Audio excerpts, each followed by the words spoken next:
सत श्री अकाल जी, मैं रागिनी जोशी ते स्वागत है तुहाडा बहुत-बहुत पीटीसी पंजाबी कैनेडा दे शो द इमीग्रेशन शो दे विच। अपने अज दे एपीसोड दे विच असीं गलबात करांगे वर्क परमिट ते LMIA नूं लैके। साडे नाल साडे इमीग्रेशन माहिर जिहड़े ने उह स्टूडियो दे विच मौजूद ने। साडे इमीग्रेशन माहिर ने नंदा एंड एसोसीएट लॉयर्स तो मनदीप चौधरी जो कि बैरिस्टर सॉलिसिटर ते नोटरी पब्लिक ने, ते नाल ही ने वसीम शेख जो कि मैंबर ऑफ ICCRC ने ते रेगुलेटेड कैनेडियन इमीग्रेशन कंसलटेंट ने। बहुत-बहुत स्वागत है तुहाडा। थैंक यू जी। बहुत वारी इदां हुंदा है कि विदेशों च बैठे लोग ये सोच लेंदे ने कि जेकर उन्होंने कैनेडा के PR के पॉइंट पूरे नहीं हो रहे या फिर उनका स्टूडेंट वीज़ा का टाइम लंघ चुका है तो शायद वो कैनेडा च नहीं आ सकते काम करने के लिए। अजिहियां ही कई धारनावां दे बारे सच जाणांगे अज असीं अपने इमीग्रेशन माहरां तो। शुरुआत करते हैं मनदीप जी तुहाडे तो। LMIA या वर्क परमिट ते जाण तो पहलां करोना वायरस ते आउने काफ़ी जिहड़ा पैनिक क्रिएट होया मार्केट दे विच, ना सिर्फ कैनेडा दे विच बल्कि वर्ल्ड दे विच। की असर पावेगा करोना वीज़ास ते प्रोसीजर्स ते जेडे स्टूडेंट इंडिया गए ने या वर्कर्स इंडिया गए ने या किसी होर कंट्री च ने की आ सकते ने? बहुत ही ज़्यादा इंपॉर्टेंट मैटर है इस टाइम पे। कैनेडा च भी we are keep on updating regular basis पे नवी अपडेट्स आ रही जी। पर जो as of update right now हैगी है जो अपने प्राइम मिनिस्टर मिस्टर ट्रूडो ने इशू की है कि there is a temporary ban. उन्होंने टेम्परेरी बैन करता है if you are not a Canadian citizen or permanent resident there is a temporary ban that will be implemented from Thursday 18 तरीक तो implement हो जाएगा जी। तो जो भी स्टूडेंट या वर्क परमिट ते बंदे जो इंडिया गए हैं या किसी भी कंट्री च है अगर वो 18 तो पहला नहीं आ सकते they will be temporary stop जी। ते सेकंड जो अपडेट है एक्सेप्शन इन्होंने स्टिल US की एक्सेप्शन रखी है कि if you are coming from US जी। ਤੇ ਇਹਨਾਂ ਨੇ ਸਟ੍ਰਿਕਟ ਗਾਈਡਲਾਈਨਸ ਦਿੱਤੀ ਹੈ ਕਿ ਸਿਰਫ 4 ਜੋ ਮੇਜਰ 에ਅਰਪੋਰਟਸ ਹੈਗੇ ਉਹਦੇ ਤੇ ਹੀ ਤੁਸੀਂ ਇੰਟਰਨੈਸ਼ਨਲ ਫਲਾਈਟਸ ਤੋਂ ਅਰਾਈਵ ਕਰ ਸਕਦੇ ਹੋ ਜੀ। ਜੋ ਮੇਨ 에ਅਰਪੋਰਟ ਹੈਗੇ ਆਪਣੇ ਟੋਰਾਂਟੋ ਵਾਲਾ ਵੀ ਹੈਵ ਮੌਂਟਰੀਅਲ ਦਾ 에ਅਰਪੋਰਟ ਕੈਲਗਰੀ ਤੇ ਵੈਂਕੂਵਰ 에ਅਰਪੋਰਟ ਬਾਕੀ ਹੋਰ ਕਿਥੇ ਵੀ 에ਅਰਪੋਰਟ ਤੇ इंटरनेशनल डायरेक्ट फ्लाइट्स नहीं लैंड कर सकती जी। मैं अपने व्यूअर्स को ये कहूँगा कि वो रेगुलर बेसिस पे अपडेट्स देखते रहें क्योंकि ये जो इन्फॉर्मेशन है एज द डे प्रोग्रेस हर रोज कोई ना कोई नए अपडेट्स आ रहे हैं। कोई भी इंटरनेशनल फ्लाइट्स लैंड तो पहला किसी भी कंट्री जाने तो पहला मेक श्योर वो उन्होंने इमीग्रेशन वैबसाइट पर जान। एंड एक होर जो चीज़ बहुत ज़्यादा अपने हो रही है कि there is a lot of fake news बहुत आ रही है जी। बिल्कुल। तो मैं अपने व्यूअर्स को यही कहूँगा कि वो सब तो पहला इमीग्रेशन की वैबसाइट पे IRCC की वैबसाइट पे जाके अपडेट इन्फॉर्मेशन देख सकते जी। होर अपनी ध्यान रखन ते जो इत्थे विद इन कैनेडा हैगी एप्लीकेशन वो स्टिल प्रोसेस कर रहे हैं जी। कोई इहो जे कोई अपडेट नहीं आया कि प्रोसेसिंग बंद की गई है जी। बट लॉट ऑफ जो वीज़ा प्रोसेसिंग सेंटर होंगे जिदा अपने इंडिया च VFS है वो लॉट ऑफ थां ते कई कंट्रीज च दे टेम्परेरी उन्होंने शट डाउन किया है जी। तो as I said every day ये इंफॉर्मेशन चेंज हो रही है एवरी डे ये मैंडेट चेंज हो रही है बट इमीग्रेशन कैनेडा लोगों को अकोमोडेट कर रही इन द सेंस जिन्हों की एप्लीकेशन करंटली इन प्रोसेस हैगी है उन्होंने एक्सटेंशन दी जा रही है। नॉर्मली 30 डेज दी होंदी है now they are extending it to 90 days जी। करंटली जो भी अपने व्यूअर्स जो ready to come here on a permanent basis ते जो आना चाहते हैं उन्होंने ऑन होल्ड कर रखी है ठीक है जी। बाकी इंफॉर्मेशन वसीम जी भी शेयर कर सकते थोड़े नाल इहदे बारे।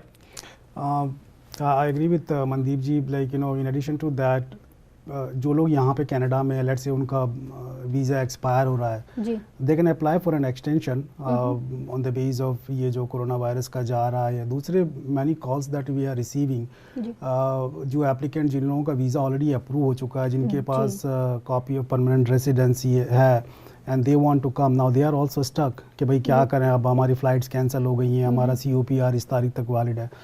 श्रोताओं से मेरी रिक्वेस्ट है कि आप वेब फॉर्म के ज़रिए इमिग्रेशन कनाडा को यू शुड इन्फॉर्म के ये रीज़न्स हैं इसकी वजह से आप अभी ट्रैवल नहीं कर सकते so they will put your application on hold and then whenever you want to come you can again inform them कि भाई now we want to come and reopen our application. उस time पे शायद ये हो कि भाई medical और ये सारी कुछ चीज़ें उनको अगेन करानी पड़े, but nothing is for sure as of now. जैसा मनदीप जी ने बताया कि पाई ऑन information is like frequently getting change.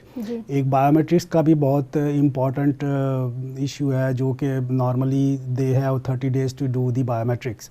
So biometrics का भी जो गवर्नमेंट ऑफ कनाडा ने जो है टाइमलाइन बढ़ा दी है, which is 90 days now. You don't have to again request for new instruction for biometrics after 30 days. You can still use the same thing, same letter and do the biometric. So again, श्रोताओं से मेरी यही request है कि keep eye on whatever information is keep changing.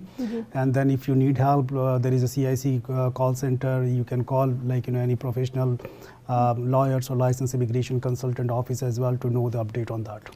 ਜੀ ਇੱਕ ਹੋਰ ਬੜੀ ਇੰਪੋਰਟੈਂਟ ਜਿਹੜਾ ਕੁਐਸਚਨ ਇੱਥੇ ਬਣਦਾ ਹੈ ਕਿ ਕਈ ਵਾਰੀ ਕੀ ਹੁੰਦਾ ਹੈ ਕਿ ਕਈ ਸਟੂਡੈਂਟਸ ਨੇ ਇੱਥੇ ਆਉਣਾ ਹੁੰਦਾ ਹੈ, ਮੰਨ ਲਓ ਸਪਟੈਂਬਰ 'ਚ ਜਿਨ੍ਹਾਂ ਨੇ ਆਉਣਾ ਹੈ ਜਾਂ ਫਿਰ ਕਲਾਸਿਸ ਤਾਂ ਆਲਰੇਡੀ ਹਾਲਟ 'ਤੇ ਨੇ, ਕਾਲਜਿਸ ਬੰਦ ਹੋ ਚੁੱਕੇ ਨੇ।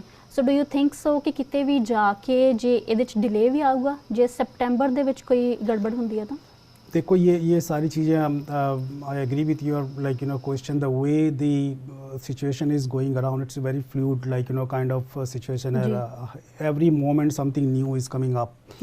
सो September is, I see it's very far right now, and the way it is going right now, जिस तरह से इंफॉर्मेशन और सिचुएशन वर्ल्ड अराउंड चेंज हो रही है, we don't know as of now कि September अगर colleges बंद हैं then obviously the visa will be delayed and they will have to find some other alternates, maybe cancellation of visa, reapply, ये सब सारी चीज़ें, but at this point of time it's too early to say anything। ਜੀ ਮਨਦੀਪ ਜੀ, ਇੱਕ ਹੋਰ ਜਿਹੜਾ ਸਵਾਲ ਸਾਨੂੰ 2-3 ਜਣਿਆਂ ਨੇ ਪੁੱਛਿਆ ਉਹ ਇਹ ਹੈ ਕਿ ਕਈਆਂ ਦੀ ਮੈਡੀਕਲ ਰਿਕੁਐਸਟ ਪੈਂਡਿੰਗ ਹੈ। ਸੋ ਤੁਹਾਨੂੰ ਲੱਗਦਾ ਹੈ ਕਿਉਂਕਿ ਆਲਰੇਡੀ ਹਸਪੀਟਲਸ ਤੇ ਪ੍ਰੈਸ਼ਰ ਜ਼ਿਆਦਾ ਹੈ, ਸੋ ਕਿਤੇ ਨਾ ਕਿਤੇ ਇਮੀਗ੍ਰੇਸ਼ਨ ਰਿਲੇਟਡ ਜਿਹੜਾ ਮੈਡੀਕਲ ਹੈ ਉਹਦੇ 'ਚ ਆਲਰੇਡੀ ਜੇ ਡਿਲੇ ਹੋ ਰਿਹਾ ਹੈ ਤੇ ਜੇ ਉਹਨਾਂ ਦੀ ਟਾਈਮਲਾਈਨ ਵੀ ਖਤਮ ਹੋ ਰਹੀ ਹੈ, ਤੁਹਾਨੂੰ ਲੱਗਦਾ ਉਹਦੇ ਤੇ ਵੀ ਐਕਸਟੈਂਸ਼ਨ ਮਿਲੇਗੀ? ਹਾਂਜੀ, ਜਿੱਦਾਂ ਵਸੀਮ ਜੀ ਨੇ ਕਿਹਾ ਕਿ ਈਵਨ ਬਾਇਓਮੈਟ੍ਰਿਕਸ ਦੀ ਜਿੱਦਾਂ ਇੰਸਟਰਕਸ਼ਨ ਹੈਗੀ 30 to 90 days ਦੀ ਉਹਨਾਂ ਨੇ ਟਾਈਮਲਾਈਨ ਦਿੱਤੀ ਹੈ, ਮੈਡੀਕਲ ਵਾਸਤੇ ਵੀ ਸੇਮ ਹੀ ਇੰਸਟਰਕਸ਼ਨ ਹੈਗੀ 30 to 90 days ਐਕਸਟੈਂਸ਼ਨ ਹੋ ਰਹੀ ਹੈ। ਪਰ ਦੇ ਕੀਪ ਔਨ ਚੇਂਜਿੰਗ, ਮੋਨੀਟਰ ਕਰ ਰਹੇ ਇਮੀਗ੍ਰੇਸ਼ਨ ਡਿਪਾਰਟਮੈਂਟ ਤੇ ਉਹਨਾਂ ਨੂੰ ਪਤਾ ਹੈ ਕਿ ਕਈ ਕੰਟਰੀਜ਼ 'ਚ ਸਪੈਸੀਫਿਕਲੀ ਹੈਗੀ ਹੈ ਤੇ ਈਵਨ ਔਨ ਇਮੀਗ੍ਰੇਸ਼ਨ ਕੈਨੇਡਾ ਦੀ ਜੋ ਵੈਬਸਾਈਟ ਹੈਗੀ ऑफिशियल वेबसाइट उत्ते countries like China, Iran, Korea जिथे स्पेसिफिक ज़्यादा कोरोना वायरस के इशूज़ आ रहे हैं उत्थे उन्हां दी स्पैशल गाइडलाइंस हैगी है। तो मैं हमेशा यही कह रहा हैं क्लाइंट्स नो जो भी सानू फोन करते हैं या जिन्हें भी अपने व्यूअर्स हैगे है कि वो कीप ऑन अपडेट करते रहन अपने आप बारे, कोई भी कोई गलत फैमिली च ना रहन, क्लैरिफाई करन प्रोफेशनल्स तो इमीग्रेशन कैनेडा वेबसाइट तो our office is always there to help clients on this situation as well। जी, इमिग्रेशन पॉइंट ऑफ व्यू से है ना, हमेशा आप जो भी काम कर रहे हैं keep proof of your efforts. Suppose करो किसी ने टिकट बुक करवाई हुई है, keep track of that, like whenever you apply or reapply for an extension, then you can tell on the base of proof कि भाई हमारे पास देखो हमने अप्लाई किया था, हमारे पास टिकट बुक की हुई है और somehow because of this reason we were not able to travel. So government officer can understand the genuineness of your claim of reapplying and delaying the things. जी जी, ਹੁਣ ਆਉਂਦੇ ਆਪਣੇ ਟੌਪਿਕ ਤੇ ਜਿਹੜਾ ਅੱਜ ਦਾ ਟੌਪਿਕ ਹੈ LMIA। ਸਭ ਤੋਂ ਪਹਿਲਾਂ ਇਹਦੇ ਤੇ ਇੱਕ ਜਿਹੜੀ ਮਾਰਕੀਟ ਹੈ, ਜਿਹੜਾ ਆਪਾਂ ਕਹਿ ਦਿੰਦੇ ਆ ਵਪਾਰ ਸ਼ੁਰੂ ਹੋ ਗਿਆ ਸੀ। ਇਹ ਕਿਹਾ ਜਾਣ ਲੱਗਿਆ ਸੀ ਕਿ ਕਾਫੀ EMPLOYER ਜਿਹੜੇ ਨੇ ਉਹ ਹੁਨਰਮੰਦ ਕਾਮਿਆਂ ਨੂੰ ਕੰਮ ਤੇ ਰੱਖ ਨਹੀਂ ਰਹੇ ਬਲਕਿ ਇਹਨੂੰ ਵੇਚ ਰਹੇ ਨੇ। ਸਭ ਤੋਂ ਪਹਿਲਾਂ ਉਹ ਜਾਣਨਾ ਚਾਹਾਂਗੇ ਕਿ ਕੀ ਇਹਦੇ 'ਚ ਕੋਈ ਸੱਚਾਈ ਵੀ ਸੀ ਤੇ ਉਸ ਤੋਂ ਇਲਾਵਾ ਇਹਦਾ ਪ੍ਰੋਸੀਜਰ ਕੀ ਹੈ? देखो LMIA के फर्स्ट ऑफ ऑल LMIA का जो what it means by LMIA is labour market impact assessment, जिसको पहले LMO कहते थे। LMIA के बेसिक 2 पर्पस होते हैं। एक तो होता है आप LMIA that some employer is supporting an applicant for the permanent residency application, wherein earlier they used to get 600 points, now अभी जो एक्सप्रेस एंट्री में पॉइंट मिलते हैं वो 50 पॉइंट मिलते हैं, प्लस फेडरल स्किल वर्कर में जो लोग बाहर से अप्लाई करते हैं उन लोगों को 10 पॉइंट मिलते हैं if the employer is supporting your application.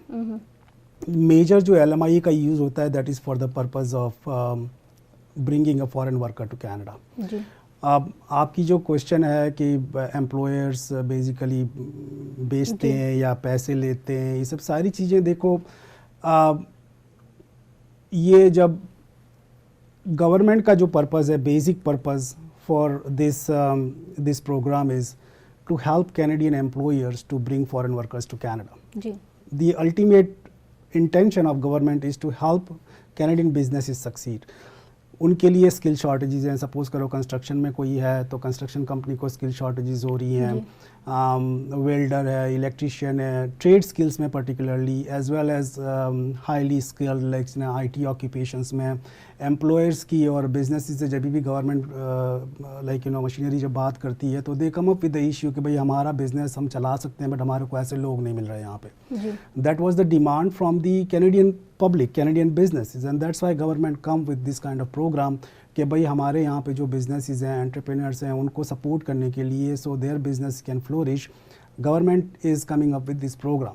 Now I understand कि ये जो चीज़ें हैं वो कनाडा से ज़्यादा लाइक बाहर के जो लोग हैं they misuse the system, they like make false promises to clients कि भाई हम लोग कनाडा में आपको जॉब दिलवा देंगे, इतने पैसे लगेंगे, ये हमारे कॉन्टैक्ट्स हैं, ये सारे करके we come across many issues wherein we see like fake LMIs as well. ये बहुत सारी चीज़ें मार्केट में हो रही है। श्रोताओं से मैं ये मेरी दरख्वास्त है कि when ever someone is giving you first of all it's illegal in Canada to charge you money for finding a job.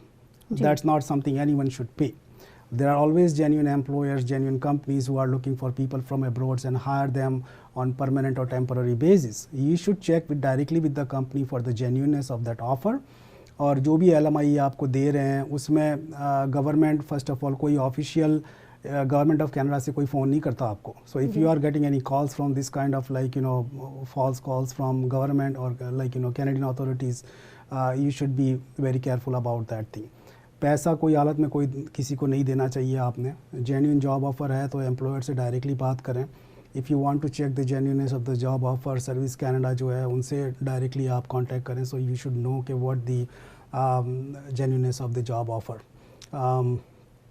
बाकी LMIA के जो पर्पज़ होता है वो यही है कि नॉर्मली एम्प्लॉयर जो हैं वो टेम्पोरेरी फॉरेन वर्कर को बाहर से बुलाने के लिए LMIA is the first step for the employer to do. जी, सवाल अजे होर भी ने पर पहला रुकते हैं एक छोटे ਜਿਹੇ ब्रेक ਦੇ ਲਈ। ਤੁਸੀਂ ਦੇਖਦੇ ਰਹੋ द इमीग्रेशन शो।